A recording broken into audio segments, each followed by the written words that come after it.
અમારો આણંદ જિલ્લો ચરોતર વિસ્તાર જે કહેવાય છે. અમારો ચરોતર વિસ્તાર એટલે તમાકુનો ગોળ કહેવાય.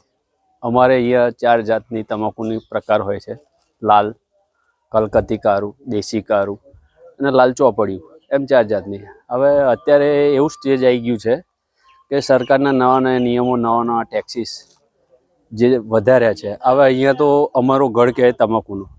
હવે તમાકુમાં દર વર્ષે તમાકુની કાપણી વખત એટલે કે હાર્વેસ્ટિંગ વખતે સરકારના નવા નવા નિયમો આવે. ઓલરેડી પહેલાં 18% GST હતો. હવે સરકારના નવા નિયમ પ્રમાણે કંઈક ટેક્સ વધારવાનો છે, એક્સાઇઝ ડ્યુટી વધારે.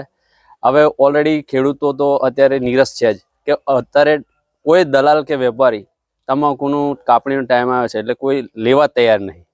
હવે સરકારના નિયમો પ્રમાણે એવું થાય છે કે જો ખેડૂતો ઓલરેડી પહેલેથી હેરાન તો છે જ, હવે નવા નિયમો પ્રમાણે કોઈ દલાલ કે કોઈ તમાકુ લે નહીં તો ખેડૂતોની હાલત એટલી બધી ખરાબ થાય કે જે અમને ઓલરેડી કુદરતી આફતોથી તો ખેડૂતો બચતો નહીં.